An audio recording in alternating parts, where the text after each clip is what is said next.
तस् भगवतो अरहतो सम्मा सम्बुद्धस्। नमो तस् भगवतो अरहतो सम्मा सम्बुद्धस्। नमो तस् भगवतो अरहतो सम्मा सम्बुद्धस्। साधु साधु साधु। सबसे पहले हमारे शास्त्र तथागत सम्यक संबुद्ध उन्होंने बताया हुआ सद्धम्म और उस सद्धम्म पे राह पर चलने वाला पूज्य श्रावक संघ, बुद्ध धम्म संघ, इस तीन रत्न को प्रथमता त्रिवार वंदना करता हूँ।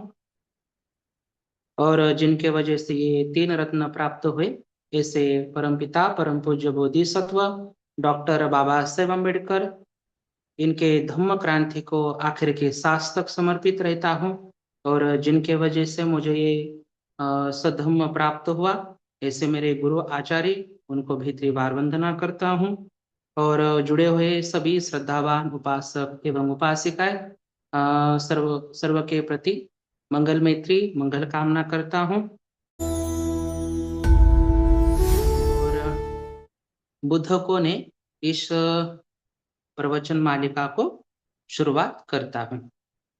तो हमने कल देखा कि किस तरह से दो आचार्य मनुष्य का जन्म हुआ, और दो आचार्य मनुष्य का जन्म होने के बाद उनके साथ जो भी घटित हुआ, और जो भी हमारे इस अनेकों बुद्ध शासन काल आए हैं, वहां पर सम्यक संबुद्ध भी आए, उनको सभी से वो मिल गए।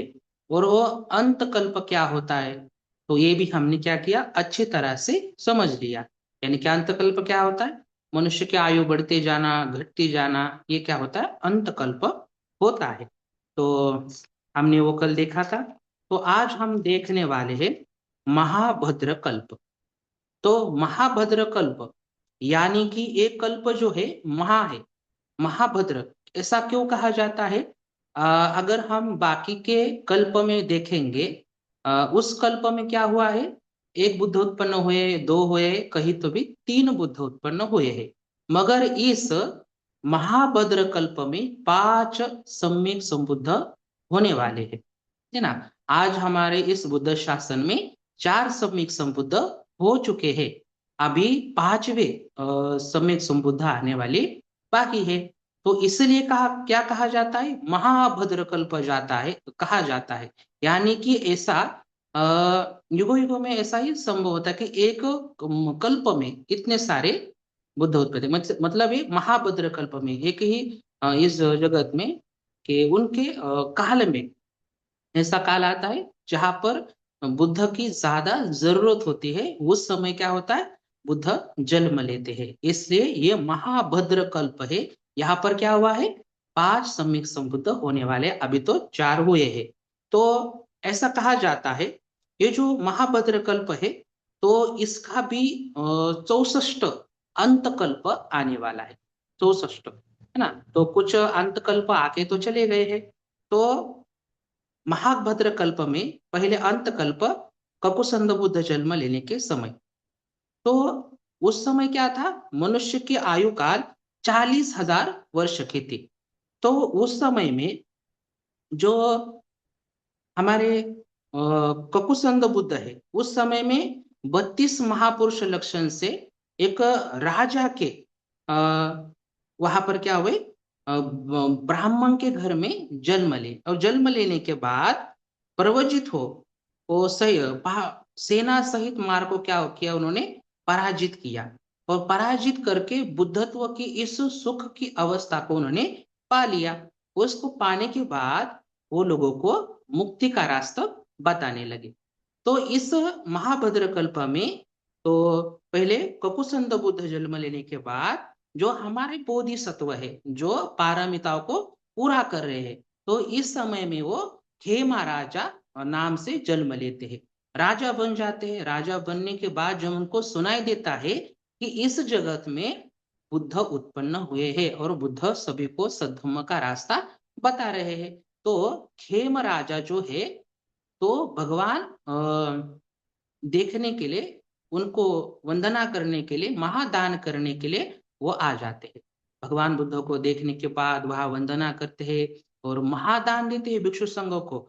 और दान देने के बाद जैसे कि अ, नेत्र के औषधि दान देते हैं, तो कपड़ा वगैरह दान देते हैं, जो भी कुछ उस समय देने के लिए हो सकता है वो सभी क्या करते हैं, भिक्षु संघ को देते हैं। भिक्षु संघ के प्रमुख सम्यक संबुद्ध को भी दान देते हैं। और दान देने के बाद हमारे ये बोधिसत्व के भविष्यवाणी वहां पर भगवान बुद्ध करते हैं कि इस महाभद्र कल्प में चौथे जो सम्यक संबुद्धवान होने वाले हैं, यही राजा है, ये अद्भुत है, ये बोधिसत्व है, अपनी पारमिताओं को क्या कर रहा है, ये पूरा कर रहा है। तो ऐसी बात सुनते हैं उनमें मन में बड़ी ही क्या जागी, श्रद्धा जागी। और श्रद्धा जागने के बाद उन्होंने क्या किया, अपना राजपाट सब छोड़ दिया। और छोड़ देने के बाद वो फिर उस बुद्ध शासन में प्रवजित हो गए। प्रवजित होने के बाद वो क्या हुआ, उन्होंने ध्यान अभिन्ना क्या किया, बढ़ाई। और बढ़ाने के बाद उस धम्म को चमकाया, अच्छी तरह से उसका नाम लोकित किया। उसके बाद वो मरने के बाद कहते हैं ब्रह्मलोक में जाकर जन्म लिए। उसके बाद क्या हुआ, ऐसे चलते जाने के बाद मनुष्य में बहुत ज्यादा ये क्रोध उत्पन्न हुआ, ये आलस उत्पन्न हुआ, मैं मेरे का भाव उत्पन्न हो। इसके कारण क्या हुआ, वो मनुष्य की आयु फिर से घटती चली गई, यानी कि अंत कल्प आने चला गया। वो आते आते मनुष्य की आयु कितनी वर्ष हो गई, 10 वर्ष की हो गई। और 10 वर्ष की आयु वाले लोग क्या करे, 5 वर्ष में ही उनका विवाह वगैरह वो सब किया जा रहा था। तो उसमें से ही ऐसे कम कम होते हुए आयु लोगों को समझ में आता है कि हत्या करना, चोरी करना, व्यभिचार करना ये बहुत बड़ा घातक है, दुख करे, इसे छोड़ना बहुत जरूरी है। इसलिए क्या करते हैं, वो छोड़ देते हैं और फिर एकांत में रहकर लोगों को स्नेह पूर्वक रहते हैं। और स्नेह पूर्वक रहने के बाद फिर से लोगों का क्या होता है, आयु काल बढ़ते ही जाता है, बढ़ते ही जाता है। तो ऐसा कहा जाता है आयु 30,000 वर्ष तक, या फिर बढ़ने के बाद, फिर क्रमशः घटने के बाद 30,000 वर्ष आयु आता है, तब क्या होता है, बुद्ध की इस फिर में आवश्यकता हो जाती है। तो फिर जो आ, यदुदत्त ब्राह्मण था, तो उस ब्राह्मण के जो ब्राह्मणी थी, तो उनके क्या हुआ, एक अद्वितीय पुरुष 32 लक्षण का प्राप्त किया हुआ पुरुष जन्म लेता है। और वो कौन थे, कोनागमन बुद्ध। तो 32 महापुरुष लक्षण से जन्म लेने के बाद तो सुशोभित कोनागुण अंकित के वो क्या करते हैं, फिर महाविनिष्क्रम करते हैं। तो महाविनिष्क्रम करने के बाद जब वो पापी मार को सेना सहित पराजित करते हैं, तो पराजित करने के लिए वो भी क्या करते हैं, अपनी धम्म का चक्र फिर से गतिमान करते हैं। तो गतिमान करने के फिर हमारे जो बोधिसत्व है, तो पर्वत राजा कहकर वहां जन्म लेते हैं, मनुष्य लोक में राजा बनते हैं। तो राजा बनने के बाद तो फिर से क्या करते हैं, तो रेशमी वस्त्र दान करते हैं, काशे वस्त्र दान करते, कंबल दान करते, गुलाब दान करते, सेहरा वस्त्र आदि सब दान देते हैं। और सब दान देने के बाद जो कोनागमन भगवान है वहां पर भी क्या करते हैं, वो भविष्यवाणी करते हैं। ये जो राजा दिख रहा है, वो राजा सामान्य नहीं, ये बोधिसत्व राजा है। और ये बोधिसत्व राजा क्या कर रहा है, अपनी पारमिताएं पूरी कर रहा है। तो आने वाले ये चौथे बुद्ध होंगे, यही होंगे, ऐसा फिर भगवान भविष्यवाणी करते। फिर वो प्रसन्न हो जाते, फिर प्रवजा लेते, है ना। तो फिर लेने के प्रवजा लेने के बाद फिर धम्मों को अच्छी तरह से चमकाते हैं, और फिर मरण के बाद वो ब्रह्मलोक में उत्पन्न होते हैं। तो इसी तरह से 30,000 वर्ष वाले आयु की फिर क्या होता है, घटती चली जाती। वैसा भी बुद्ध शासन आया तो उनका भी फिर क्या होता है, आयु घटती जाती है। तो घटती कैसे, जैसे कि काम वासना लोगों में ज्यादा बढ़ जाती है, मिथ्या दृष्टि बढ़ जाती है, तीव्र इच्छा बढ़ जाती है, तो क्या होता है, लोगों में ज्यादातर रोग दिखाई देता है। और रोग के कारण से क्या होता है, तो मनुष्य मरने लग जाते। जैसे कि कोरोना आया था, कोरोना के समय भी बहुत सारे लोग मर गए थे, है ना। इसी तरह से क्या होता है, रोग अंतकल्प आता है ना, रोग का अंतकल्प आता है।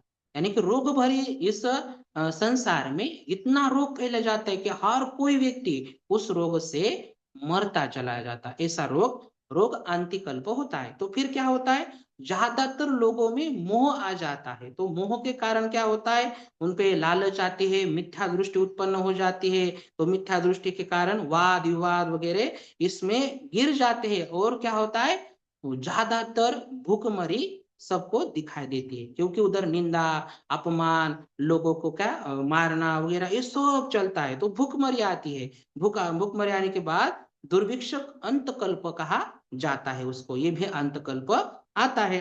तो दूसरे कहते हैं कि जब मनुष्य में ज्यादा द्वेष बढ़ जाता है, तो द्वेष बढ़ने के कारण से मनुष्य लोग क्या करते हैं, दूसरों जो आदर तिथ्य करने वाले लोग हैं उनका सम्मान बिल्कुल भी नहीं करते, उनको मारते हैं पीटते हैं। सम्मान नहीं करने के कारण क्या होता है, इस दोष के कारण अयुध्य अंतकल्प आ जाता है। तो इस तरह से क्या होता है, ये अंतकल्प आता है, फिर मनुष्य की आयु बढ़ती है। तो जैसे कि इस बार भी क्या होता है, आयुष्य मनुष्य का बढ़ता है, क्योंकि सबको पता चलता है कि ये सब करना अच्छा नहीं है, बुरा है ये करना। क्योंकि मनुष्य का जो सौंदर्य है, मनुष्य की आयु है, उसका स्वास्थ्य है, सब क्या होता है, खत्म हो जाता है। इसलिए क्या करना पड़ेगा, अच्छी कर्म करना पड़ेगा। यानी कि क्या होता है, कर्म क्या होता है कि जैसे हम हमारे शरीर से, हमारे वाणी से, हमारे मन से जो भी कुछ हम प्रतिक्रिया करते हैं, वो सब क्या होता है, कर्म की तरफ बढ़ता है। जैसे कि कोई व्यक्ति अपने आरोग्य तरफ ध्यान ही नहीं देता, जो चीज खाना है उसे खाता भी नहीं है, वो ज्यादातर फास्ट फूड ही खाता है, उसके वजह से क्या होता है, डाइजेशन खराब हो जाता है। इसलिए अच्छा खाना जरूरी है, तब आरोग्य अच्छा होने वाला है। इसलिए क्या करते, इस मिथ्या विश्वास में लोग फंसकर अपने शरीर को खत्म कर देते, आयु खराब कर देते, वर्ण खराब कर देते हैं, और बच्चों का भी आयु क्या करते, खराब करते। फिर क्या होता है, ऐसे उनकी आयु एक बार ऐसा जानने के बाद आयु और बढ़ जाती है, और बढ़ने के बाद और घटित हो जाती है, और घटित होने के बाद ऐसा कहते हैं 30,000 वर्ष तक आयु घटित हो जाती है। तो उस समय में काश्यप बुद्ध जन्म लेते हैं। तो काश्यप बुद्ध जन्म लेने के बाद तो सौभाग्यशाली इतना इस महापुत्र महा गुण को धारण करके जो काश्यप बुद्ध जन्म लेते हैं, तो बनारस में जन्म लेते हैं। बृहदत्त ब्राह्मण उनके पिता होते हैं, धनवती ब्राह्मण उनकी माँ होती है। तो जन्म लेने के बाद फिर से वो क्या करते हैं, महाविनिष्क्रम करते, सभी त्याग देते हैं। महाविनिष्क्रम करने के बाद बोधि ज्ञान को अच्छी तरह से पा लेते हैं। ज्ञान को पाने के बाद उस पापी मार को पराजित करते, सेना को पराजित करते हैं। ये मार बहुत बड़ा ही बलशाली होता है, इसको पराजित करना हर व्यक्ति की बस की बात बिल्कुल भी नहीं है, ये केवल सम्यक संबुद्ध ही कर सकते हैं। तो इस तरह से पापी मार्ग को पराजित करने के बाद वो क्या करते हैं, लोगों को धर्म बताते, फिर उनकी जो प्रशंसा है लोगों को पता चलती है। तो फिर क्या होता है, हमारे जो एक तो ये होते त्रिविध पारंगत एक ब्राह्मण होते, ज्योतिपाल नामक का एक ब्राह्मण होता है। त्रिविध मतलब सब जिस काल में जितने भी विद्या है, तो त्रिविध विद्या वहां पर थी। तो उस विद्या में क्या होते, वो पारंगत होते हैं। तो उस पारंगत में उनका एक मित्र होता है, घटिकार नाम बोल के। तो वो क्या करता है, कुंभार था, वो कुंभार मड़के बनाना ऐसा वगैरह को काम करता था। तो उस कुंभार ने क्या किया, जो वो भगवान बुद्ध का उन्होंने धर्म सुना, और धर्म सुनने के बाद उसकी भगवान बुद्ध के प्रति, काश्यप बुद्ध के प्रति बहुत श्रद्धा जगी। और श्रद्धा जगने के बाद वो क्या हो गया, एक अग्र एक सेवक बन के वहां पर रहने लगा। तो उसके मन में भी ये विचार आया कि मैंने किसी अच्छी तरह से इस धर्म को जान लिया है, क्यों ना मेरा मित्र है जो ब्राह्मण कुल में है, ज्योतिपाल उसका नाम है, त्रिविध पारंगत है, अगर उसको भी मैंने ये भगवान बुद्ध का धम्म बताया तो कितना अच्छा है, कितना लाभदायक हो, कितना उसका लाभ होगा। इस तरह से क्या करता है, वो भी सोचता है। तो अपने दोस्त को बताता है कि चलो भगवान काश्यप बुद्ध जी यहाँ पर रहते, जाएंगे मिलकर उनका धम्म सुनेंगे। तो ज्योतिपाल तो नहीं सुनता है, तो नहीं जाता है, मुझे नहीं जाना है ऐसा वगैरह कहता है। हर दिन ऐसा होता है, वो जो घटिकार घटिकार है वो हर बार उसको बोलता है कि चलो चलो, मगर वो नहीं आता। एक बार क्या होता है, वो नदी के समय अपने ज्योतिपाल ब्राह्मण वहां पर हाथ मुंह धो रहे होते हैं, तो उसी समय उनका दोस्त आता है तो उसकी जटा पकड़ लेता है। तो जटा पकड़ने के बाद खींचता है और कहता है कि यहीं पर नजदीक बुद्ध रहते हैं, चलो। ऐसा जटा पकड़ कर वो कहता है। तो जो ज्योतिपाल ब्राह्मण है, इसका इतना बड़ा साहस, ये तो शूद्र जाति में जन्म लेने के बाद मैं ब्राह्मण हूँ, मेरी जटा पकड़ रहा है, मुझे खींच रहा है, उसको थोड़ा भी क्या भय नहीं है। तो ये शायद इसका भय क्यों नहीं है, तो मुझे सत्य की राह पर वो लेकर जाना चाहता है। तो उसके मन में भी ऐसा प्रश्न उठता है, उसको पूछता है कि तुम ऐसा क्यों कर रहे हो, क्या तुम मुझे बुद्ध की तरफ ले जाने के लिए ऐसा सब कर रहे हो। तो वो घटिकार कहता है, हाँ मेरे मित्र, तुम्हें भगवान को बुद्ध के पास लेकर जाने के लिए मैं सब ये कृति कर रहा हूँ। तो ज्योतिपाल बोलता है, ये कोई साधारण नहीं हो सकता, ये मुझे जानना जरूरी है, ये सुनना, भगवान बुद्ध का ज्ञान जानना जरूरी है। ऐसा सोचकर क्या करता है, ठीक है घसीटा घटिकाराम, तुम क्या करो, मेरी जटा छोड़ दो। तो छोड़ने के बाद वो कहते हैं, हम बुद्ध के पास चले जाएंगे। तो छोड़ने के बाद वहीं पर उस नदी के नजदीक ही भगवान का वास्तव्य होता है, वहां पर विचरण कर रहे होते भगवान। तो वहां जाते हैं, वहां पर जाने के बाद ज्योतिपाल अच्छी तरह से धर्म प्रवचन सुनता है। तो वो कहता है, ये मेरा ज्योतिपाल मित्र है, इनको अच्छी तरह से भगवान आप धम्म बताइए। धम्म बताने के बाद बड़ा ही उसकी श्रद्धा उत्पन्न होती है, बड़ा ही ज्ञान उत्पन्न होता है।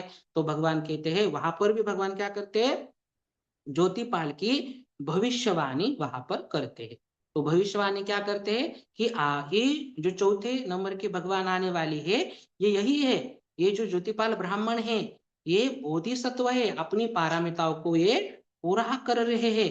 ऐसा क्या करते हैं, वो बताते हैं। बताने के बाद उनको बहुत उत्सुकता जग जाती है। फिर क्या करते हैं, अपना सभी जो भी मान्यता है, मैं बड़ा हूँ, मैं इस विद्या में पारंगत हूँ, ऐसा अभिमान वगैरह सब छोड़ के क्या करते, प्रवजित हो जाते हैं। और प्रवजित होने जाने के बाद उस धम्मों को अच्छी तरह से धारण करके चमकाते उस धम्मों को, और मरने के बाद कहा जाते हैं ब्रह्मलोक में जाते हैं। और ब्रह्मलोक जाने के बाद वहीं पर रहते। जैसे कि बताया जाता है कि उन्होंने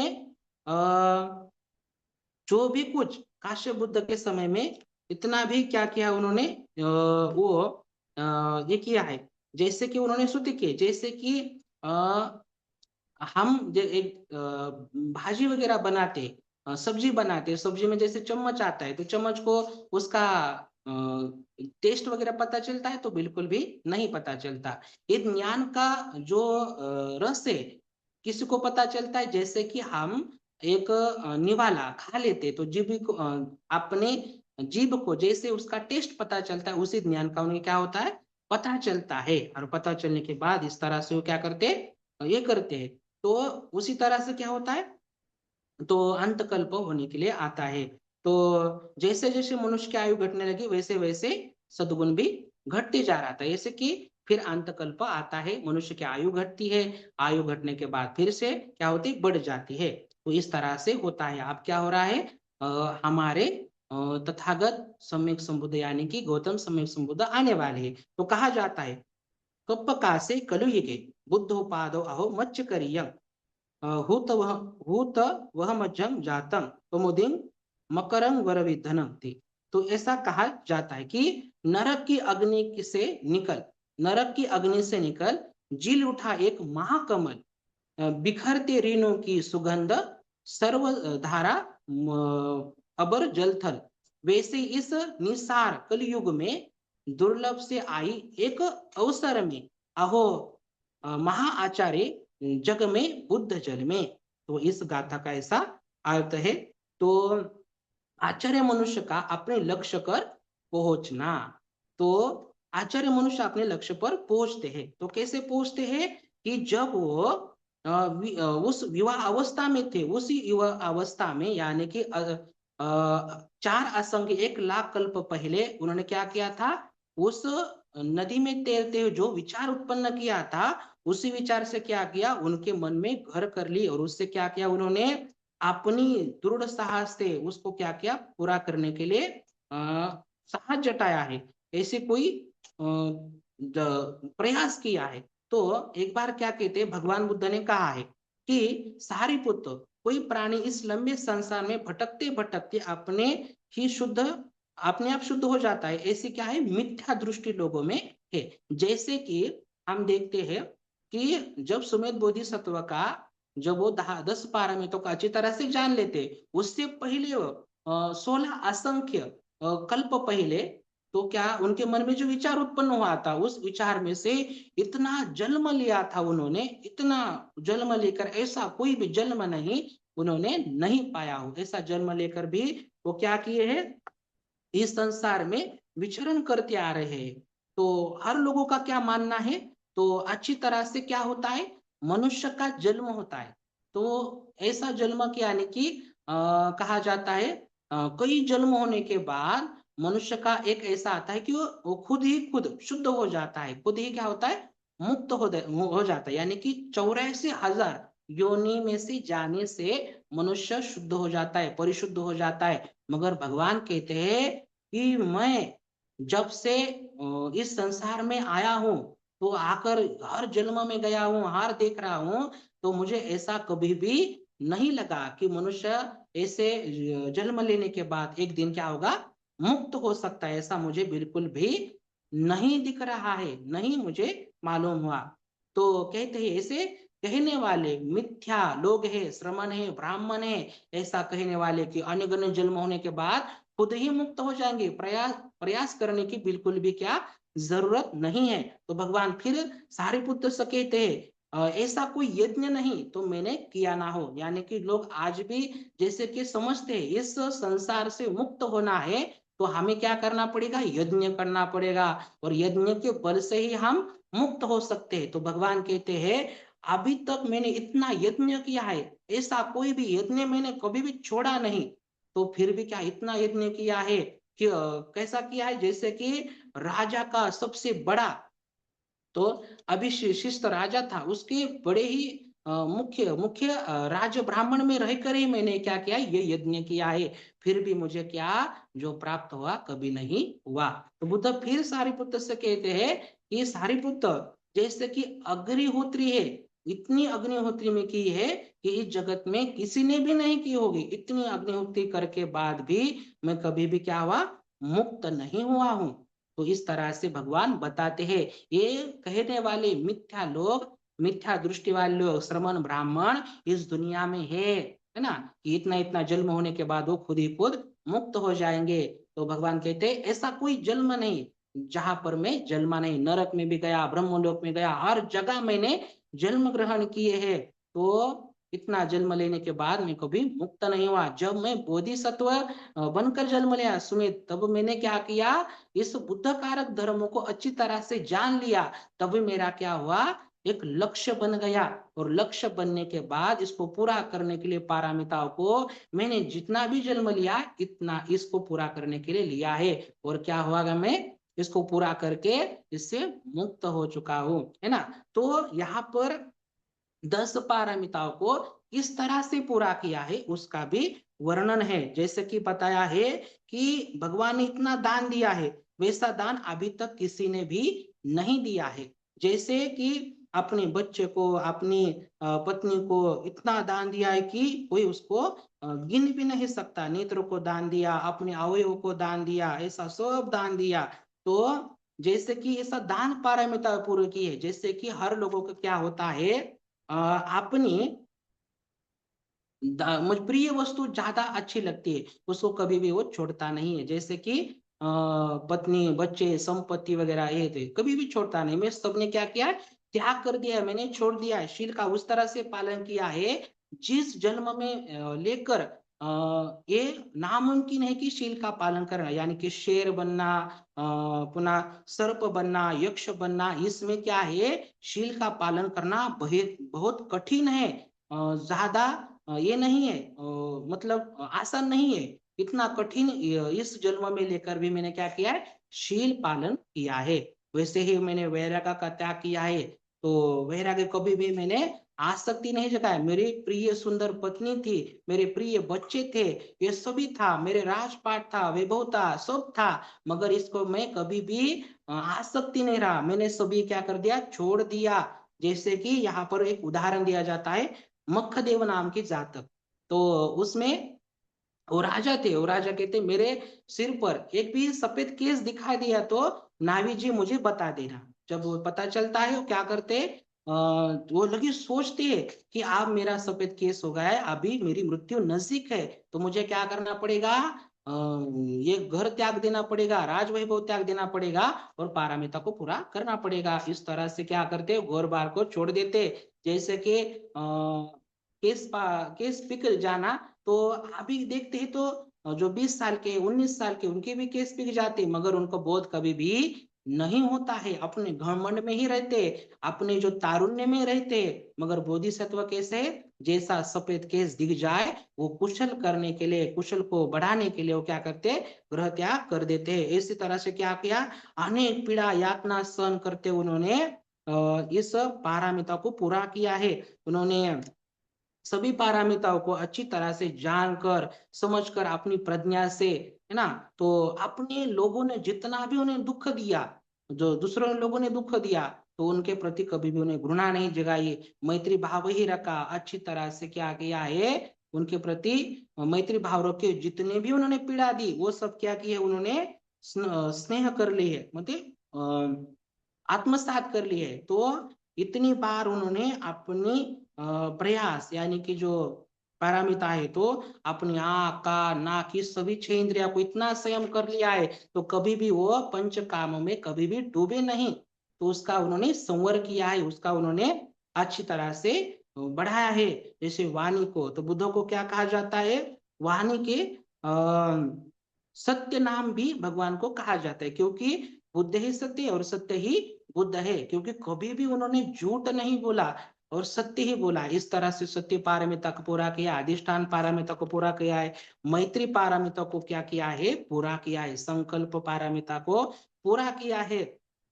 तो जिस तरह से माँ अपने एक लौते बेटे को संभालती है, उस तरह से क्या किया, सभी लोगों के प्रति सभी को मैत्री भाव रखते उन्होंने क्या किया है, वो मैत्री भाव रखकर उनको सभी के अपने बेटे की तरह तो पाल पोस कर, यानी कि मैत्री रखिए। तो इस तरह से उन्होंने ये मैत्री पारामिता पूरी की है, उपेक्षा पारामिता पूरी की है। इस तरह से सभी 10 ही पारामिता पूरी करने के बाद ऐसा कहा जाता है, जो उनका आखिर का जन्म है, तो वेशंतर नाम से जन्म लिया था। उस आखिर के जन्म के बारे में, उस आखिर के जन्म में उन्होंने सभी क्या किया, राज वैभव को त्याग दिया, बच्चों को त्याग दिया, सभी को त्याग देने के बाद उस पारामित को प्राप्त किए, और पारामिता को प्राप्त करने के बाद वो क्या किए, वो देवता लोक में गए। तो वेशंतर मरने के बाद तुषित देवलोका में गए हैं, ऐसा यहाँ पर लिखा है, तुषित देवलोक में गए हैं। यानी कि जो भी कुछ जैसे कि ब्रह्मलोक जो है, तो पारामिता यहाँ पर जन्म लेने के बाद जैसे जैसे पारामिता पूरी करते हैं, तो उनको विश्राम करने के लिए ब्रह्मलोक होता है, तो ब्रह्मलोक में जाते हैं, वहां पर विश्राम करते हैं, विश्राम करने के बाद फिर लोक में जन्म लेते हैं, फिर पारामिताएं पूरी करते हैं, तो पारामिताएं पूरी करते ही करते जाते हैं। तो आखिर का जन्म कौन सा था पारामिता पूरे करने का, तो वेशंत राजा का जन्म था। तो फिर क्या हुआ, तुषित देवलोक में वो जन्म लिए।